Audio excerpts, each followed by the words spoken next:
ಶ್ರೀಲಂಕಾದಲ್ಲಿ ಆತ್ಮಾಹುತಿ ಬಾಂಬ್ ಬ್ಲಾಸ್ಟ್ಗೆ 160 ಜನ ಬಲಿಯಾಗಿದ್ದಾರೆ. ಸ್ಫೋಟದಲ್ಲಿ 160ಕ್ಕೂ ಹೆಚ್ಚು ಮಂದಿಗೆ ಈ ಸಂದರ್ಭದಲ್ಲಿ ಗಾಯ ಆಗಿದ್ದು, ಶ್ರೀಲಂಕಾದಲ್ಲಿ ನಡೆದ ಆತ್ಮಾಹುತಿ ಬಾಂಬ್ ಬ್ಲಾಸ್ಟ್ಗೆ 160 ಜನ ಬಲಿಯಾಗಿದ್ದಾರೆ. ಸ್ಫೋಟದಲ್ಲಿ 160ಕ್ಕೂ ಹೆಚ್ಚು ಮಂದಿಗೆ ಗಾಯವಾಗಿದ್ದು, 3 ಚರ್ಚ್ ಹಾಗೂ 3 ಹೋಟೆಲ್ನಲ್ಲಿ ಬಾಂಬ್ ಸ್ಫೋಟಗೊಂಡಿದೆ.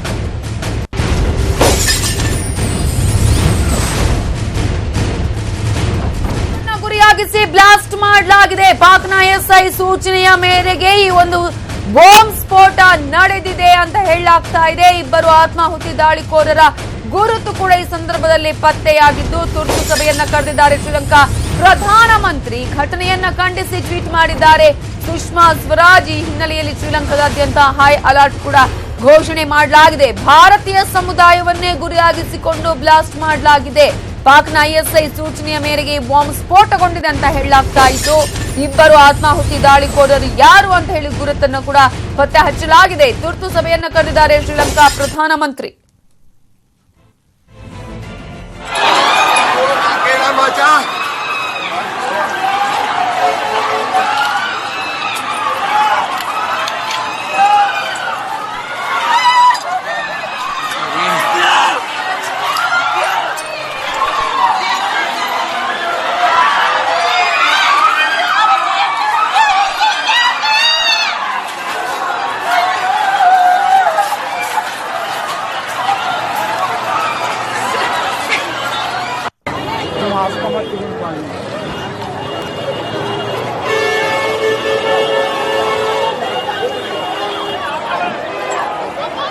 ಇದೇ ವಿಚಾರಕ್ಕೆ ಸಂಬಂಧಪಟ್ಟ ಹಾಗೆ ಮಾತನಾಡೋದಕ್ಕೆ ನಮ್ಮ ಜೊತೆ ಈಗ ಧರ್ಮಗುರುಗಳಾಗಿರುವಂತಹ ಫಾಸ್ಟಿನ್ ಲೋಬೋ ಅವರು ಫೋನ್ ಸಂಪರ್ಕದಲ್ಲಿದ್ದಾರೆ. ನಮಸ್ತೆ. ನಮಸ್ತೆ. ಈಗಾಗಲೇ ಶ್ರೀಲಂಕಾದ ಆತ್ಮಾಹುತಿ ಬಾಂಬ್ ಅಲ್ಲಿ 160 ಜನ ಬಲಿಯಾಗಿದೆ. ಅಂದ್ರೆ 3 ಚರ್ಚ್ ಹಾಗೂ 3 ಹೋಟೆಲ್ಗಳನ್ನೇ ಗುರಿಯಾಗಿಸಿಕೊಳ್ಳಲಾಗಿತ್ತು ಅಂತ ಹೇಳಿ, ಅಂದ್ರೆ ಈಸ್ಟರ್ ಇರುವಂತಹ ಭಾರತೀಯ ಸಮುದಾಯವನ್ನ ಟಾರ್ಗೆಟ್ ಮಾಡುವಂತಹ ಪ್ರಯತ್ನ ಅಂತ ಅನ್ಸತ್ತಾ, ಹೇಗೆ ಅಂತ? ಭಾರತೀಯ ಸಮುದಾಯವನ್ನು ಟಾರ್ಗೆಟ್ ಮಾಡಿದರೆ ಏನೋ ಗೊತ್ತಾಗಲ್ಲ. ಯಾರು ಮಾಡಿದ್ದಾರೆ ಎಂಬುದೇ ಇಷ್ಟವರೆಗೆ ಸ್ಪಷ್ಟ ಇಲ್ಲ. ಚರ್ಚನ್ನೇ ಗುರಿಯಾಗಿಸಿಕೊಂಡು ಮಾಡಿರುವಂತಹ ದಾಳಿ ಇದು ಅಂತ. ಹೌದು, ಏನಾಗಿದೆ ಅಂತ ಹೇಳಿದ್ರೆ, ಇವತ್ತು ಕೆಲವು ವರ್ಷಗಳ ಹಿಂದೆ ಒಬ್ಬ ತತ್ವಶಾಸ್ತ್ರಿ ಹೇಳಿದ ಪ್ರಕಾರ, man has become a wolf to man. ಮಾನವನನ್ನೇ ನುಂಗುವ ಒಂದು ತೋಳವಾಗಿದ್ದಾನೆ ಅಂತ ಹೇಳ್ತಾನೆ ಅವನು. ಇವತ್ತು ಈ ರೀತಿಯ ಪರಿಸ್ಥಿತಿ ನಿರ್ಮಾಣವಾಗಿದೆ. ಏನಂತ ಹೇಳಿದ್ರೆ, ಅಮಾಯಕ ವ್ಯಕ್ತಿಗಳನ್ನು ಕೊಲ್ಲುವುದು ಮತ್ತು ತಮ್ಮ ಸ್ವಾರ್ಥ ಸಾಧನೆಗಾಗಿ ಏನೋ ಉದ್ದೇಶವನ್ನು ತೋರಿಸಲಿಕ್ಕಿದೆ, ಅದನ್ನು ತೋರಿಸುವುದು ಅಂತ ಹೇಳಿ. ಈಗ ಚರ್ಚಲ್ಲಿ ಪ್ರಾರ್ಥನೆಗೆ ಬಂದ ಆ ವ್ಯಕ್ತಿಗಳು ಮತ್ತು ಅವರ ಯಾವುದೇ ಕಾರಣ ಇದ್ರೂ ಕೂಡ ಆ ಕಾರಣಕ್ಕೆ ಮತ್ತು ಈ ವ್ಯಕ್ತಿಗಳಿಗೆ ಏನು ಸಂಬಂಧ? ಏನೂ ಸಂಬಂಧ ಇಲ್ಲದ ಅಮಾಯಕ ವ್ಯಕ್ತಿಗಳನ್ನು ಕೊಂದು ತಮ್ಮ ಉದ್ದೇಶದ ಕಡೆಗೆ ಗಮನ ಹರಿಸುವಂತೆ ಮಾಡುವುದು ಒಂದು ಪ್ರಯತ್ನ. ಈ ಒಂದು ಪ್ರಯತ್ನ ಹಲವಾರು ರೀತಿಯಲ್ಲಿ ಹಲವಾರು ಪ್ರದೇಶಗಳಲ್ಲಿ ಆಗ್ತಾ ಇದೆ. ಇದು ನೋಡ್ತಾ ಇರುವಾಗ ನಮ್ಮ ಸ್ವಾರ್ಥ ಸಾಧನೆಗಾಗಿ ಉಳಿದವರಿಗೆ ಏನಾದ್ರೂ ತೊಂದರೆ ಇಲ್ಲ, ಅವರ ಜೀವಕ್ಕೆ ಅಪಾಯ ಒಡ್ಡಿ ನಮ್ಮ ಸ್ವಾರ್ಥ ಸಾಧನೆ ಆಗ್ಬೇಕು ಎಂಬ ಒಂದು ರೀತಿಯ ಮನೋಭಾವ ಕಾಣ್ತಾ ಇದೆ. ಅದರಿಂದ ಇವತ್ತು ಯಾರು ಮಾಡಿದ್ರು ಕೂಡ ಇದನ್ನು ನಾವೆಲ್ಲರೂ ಖಂಡಿಸ್ಬೇಕು.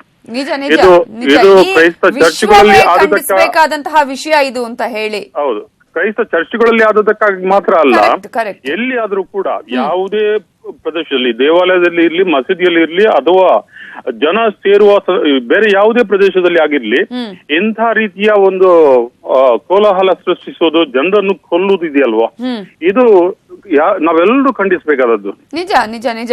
ಈಗ ಈಸ್ಟರ್ ಇರುವಂತಹ ಈ ಸಂದರ್ಭದಲ್ಲಿ, ಅಂದ್ರೆ ಚರ್ಚ್ ನಲ್ಲಿ ಪ್ರಾರ್ಥನೆಯನ್ನ ಮಾಡ್ತಾ ಇರ್ತಾರೆ, ಸಾಕಷ್ಟು ಜನ ಇರ್ತಾರೆ ಅನ್ನೋದನ್ನೇ ಗುರಿಯಾಗಿಸಿಕೊಂಡು ಮಾಡಿರಬಹುದು ಅಂತ ಅನ್ಸುತ್ತೆ. ಯಾಕಂದ್ರೆ ಚರ್ಚ್ಗಳನ್ನೇ ಟಾರ್ಗೆಟ್ ಮಾಡಲಾಗಿದೆ.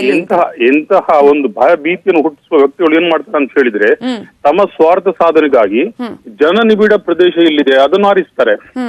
ಅಮಾಯಕ ಜನರು ಎಲ್ಲಿದ್ದಾರೆ, ಯಾರಿಗೂ ಇದ್ರ ಬಗ್ಗೆ ಸುಳಿವು ಇರಲ್ಲ, ಅವ್ರವರಷ್ಟಕ್ಕೆ ಪ್ರಾರ್ಥನೆ ಆಗ್ಲಿ ಅಥವಾ ಏನಾದ್ರು ಮಾಡ್ತಾ ಇರುವಾಗ ಈ ರೀತಿಯಲ್ಲಿ ಅವರು ಭಯೋತ್ಪಾದನೆ ಮಾಡ್ತಾ ಇರೋದು. ಯಾಕಂತ ಹೇಳಿದ್ರೆ, ಆದಷ್ಟು ಜಾಸ್ತಿ ಜನರನ್ನು ಕೊಂದಾಗ ತಮ್ಮ ಸ್ವಾರ್ಥ ಸಾಧನೆಯ ಕಡೆಗೆ ಗಮನ, ಎಲ್ಲ ನಾಯಕರ ಗಮನವನ್ನು ತರುವ ಒಂದು ಪ್ರಯತ್ನ ಇದು.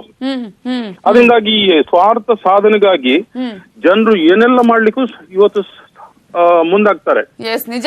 ಎಲ್ಲರೂ ಕೂಡ ಇದನ್ನ ಖಂಡಿಸಬೇಕಾಗಿರೋದು ಕೇವಲ ಶ್ರೀಲಂಕಾದಲ್ಲಿ ಮಾತ್ರ ಅಲ್ಲ, ಇಡೀ ವಿಶ್ವ. ಈಗ ಭಾರತದಲ್ಲಿ ಆದಂತಹ ಸಂದರ್ಭದಲ್ಲಿ ಎಲ್ಲರ ಸಹಾಯ ಹೇಗೆ ಕೋರಲಾಗಿತ್ತು, ಅದೇ ರೀತಿಯಾಗಿ ಭಾರತ ಕೂಡ ಇಂತಹ ಸಂದರ್ಭದಲ್ಲೂ ಕೂಡ ಈಗಾಗಲೇ ನಾವು ಸಹಾಯ ಹಸ್ತವನ್ನ ಚಾಚಬೇಕಾಗುತ್ತೆ, ಖಂಡನೆಯನ್ನ ವ್ಯಕ್ತಪಡಿಸಬೇಕಾಗತ್ತೆ ಅಂತ ಹೇಳಿ ಖಂಡಿಸಬೇಕು. ಮತ್ತು ಆದಷ್ಟು ಸಹಾಯವನ್ನು ಈ ಸಂದರ್ಭದಲ್ಲಿ ಈ ಜನರಿಗೆ ನೀಡೋದು ಎಲ್ಲ ಇಡೀ ಭೂಲೋಕದಲ್ಲಿ ಎಲ್ಲರ ಗಮನ ಇರಬೇಕು. ನಿಜ ನಿಜ ನಿಜ.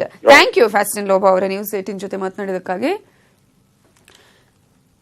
ಇನ್ನು ಲಂಕಾ ಸ್ಫೋಟಕ್ಕೆ ಪ್ರಧಾನಿ ಮೋದಿ ಖಂಡನೆಯನ್ನ ವ್ಯಕ್ತಪಡಿಸಿದ್ದಾರೆ. ನಮ್ಮ ಪ್ರದೇಶದಲ್ಲಿ ಇಂತಹ ಘಟನೆಗಳಿಗೆ ಜಾಗವಿಲ್ಲ ಅಂತ ಹೇಳಿ ಟ್ವೀಟ್ ಮಾಡಿ ಖಡಕ್ ಎಚ್ಚರಿಕೆಯನ್ನ ಕೊಟ್ಟಿದ್ದಾರೆ ಪ್ರಧಾನಿ ನರೇಂದ್ರ ಮೋದಿ. ಶ್ರೀಲಂಕಾ ಜನರೊಂದಿಗೆ ಭಾರತ ಇದೆ ಅಂತ ಹೇಳಿ ಮೋದಿ ಹೇಳಿದ್ದು. ಮೃತರ ಕುಟುಂಬಗಳಿಗೆ ಮೋದಿ ಸಾಂತ್ವನ ಕೂಡ ಹೇಳಿದ್ದಾರೆ. ಗಾಯಾಳುಗಳ ಚೇತರಿಕೆಗೆ ಮೋದಿ ಪ್ರಾರ್ಥನೆಯನ್ನ ಕೂಡ ಸಲ್ಲಿಸಿದ್ದಾರೆ. ಲಂಕಾ ಸ್ಫೋಟಕ್ಕೆ ಪ್ರಧಾನಿ ಮೋದಿ ಖಂಡನೆಯನ್ನ ವ್ಯಕ್ತಪಡಿಸಿದ್ದಾರೆ. ಮತ್ತೊಂದು ಕಡೆ ವಿದೇಶಾಂಗ ಸಚಿವೆ ಸುಷ್ಮಾ ಸ್ವರಾಜ್ ಕೂಡ ಈಗಾಗಲೇ ಘಟನೆಯನ್ನ ಖಂಡಿಸಿ ಟ್ವೀಟ್ ಅನ್ನ ಮಾಡಿದ್ದಾರೆ. ಇನ್ನೊಂದು ಕಡೆ ಪ್ರಧಾನಿ ಎಚ್ಚರಿಕೆಯನ್ನ ಕೊಟ್ಟಿದ್ದಾರೆ ಟ್ವೀಟ್ ಮಾಡಿ. ಭಾರತದಲ್ಲಿ ಇಂತಹ ಘಟನೆಗಳಿಗೆ ಅವಕಾಶ ಇಲ್ಲ ಅನ್ನುವಂತಹ ಒಂದು ಎಚ್ಚರಿಕೆಯ ಸಂದೇಶವನ್ನ ಕೂಡ ನೀಡಿದ್ದಾರೆ. ಸ್ಫೋಟಕ್ಕೆ ಪ್ರಧಾನಿ ಮೋದಿ ಖಂಡನೆಯನ್ನ ವ್ಯಕ್ತಪಡಿಸಿದ್ದಾರೆ.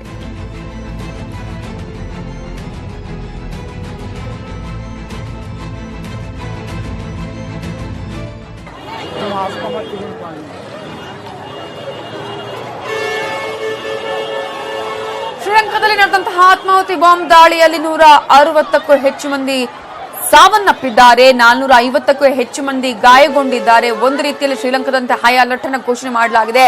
ಈಗಾಗಲೇ ಇಡೀ ವಿಶ್ವವೇ ಇದನ್ನ ಖಂಡಿಸ್ತಾ ಇದೆ. ಒಂದ್ ಕಡೆ ಈಗ ಬರ್ತಾ ಇರುವಂತಹ ಮಾಹಿತಿಯ ಪ್ರಕಾರ ಭಾರತೀಯ ಸಮುದಾಯದವರನ್ನೇ ಟಾರ್ಗೆಟ್ ಮಾಡಿ ಈ ಒಂದು ದಾಳಿಯನ್ನ ನಡೆಸಲಾಗಿದೆ. ಪಾಕ್ನ ISI ಸೂಚನೆ ಮೇರೆಗೆ ಬಾಂಬ್ ಸ್ಫೋಟಗೊಂಡಿದೆ ಅಂತ ಹೇಳಲಾಗ್ತಾ ಇದೆ.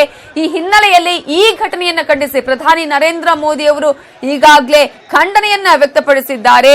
ಇನ್ನೊಂದು ಕಡೆ ವಿದೇಶಾಂಗ ಸಚಿವೆ ಸುಷ್ಮಾ ಸ್ವರಾಜ್ ಅವರು ಕೂಡ ಖಂಡನೆಯನ್ನ ವ್ಯಕ್ತಪಡಿಸಿದ್ದಾರೆ. ಪ್ರಧಾನಿ ಮೋದಿ ಖಡಕ್ ಸಂದೇಶವನ್ನ ನೀಡಿದ್ದಾರೆ.